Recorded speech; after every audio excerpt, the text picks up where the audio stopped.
नमस्कार दर्शक बंधु शुभ सकाळ। आज हूँ 7 तारिख अक्टोबर मास सोमवार। चलतु जाना देश विदेशर किसी बछा बछा गुरुत्वपूर्ण खबर। जदि आपण मैंने ए पर्यंत वीडियो को लाइक करना वीडियो को लाइक कर चैनल को सब्सक्राइब करी कमेंट माध्यम जनातु आपण मैंने आम भिडियोटी केउं जिल्लारू देखुछंती।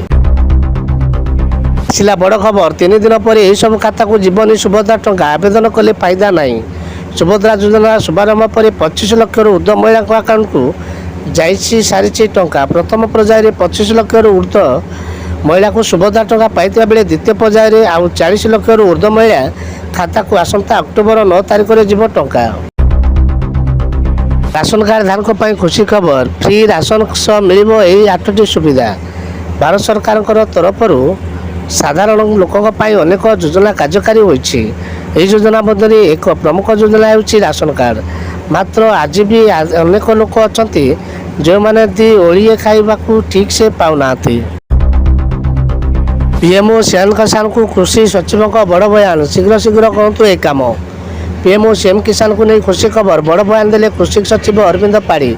सचिव पाढ़ी कहते योजना को बाद पड़े पुणी सामिल हो पारे चाषी। योजन बाद पड़ता हितग्राही को पीएम किसान योजन सामिल कर जनसेवा केन्द्र को जाई एने पुणी थे आवेदन करें। बढ़ीपारे पेट्रोल डीजेल दर। इजराइल राजधानी युद्ध आरंभ को चाड़ी को खाइला। जानतु आज तेल दर केते अच्छे। मध्य प्राच्य युद्ध लगी रही सीधा सड़क आपण गाड़ी उपर प्रभाव पकाइब। फल सतर्क ओ सचेतन गाड़ी व्यवहार करूँ कारण पेट्रोल दर आगक आहरी बढ़िबार संभावना रही। बिजुली साहू को घड़घड़ी हम प्रबल वर्षा 3 जिला को येलो वार्निंग जारी कला पाणीपाग विभाग। पुणी राज्य को फेरी वर्षा। आज भी राज्य में वर्षा जारी रही आकलन कर आंचलिक विभाग।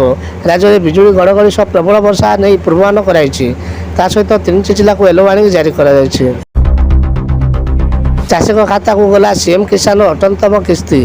अक्षय तृतीय मिल सीएम किसान द्वितीय किस्ती। उपमुख्यमंत्री सूचना देते चाषी आकाउंट को गला पीएम किसान टंका एवं चाषी खाता को गला 20,000 कोटी टंका। 18तम किस्ती प्रदान शुभारंभ करते नरेंद्र मोदी। उपमुख्यमंत्री कनक वर्धन सिंह सूचना देते से 17तम किस्ती चाषी को पीएम किसान टंका जाइए। सीएम किसान टंका अक्षय तृतीया को द्वितीय किस्ती मिल जहाँ सूचना मिल।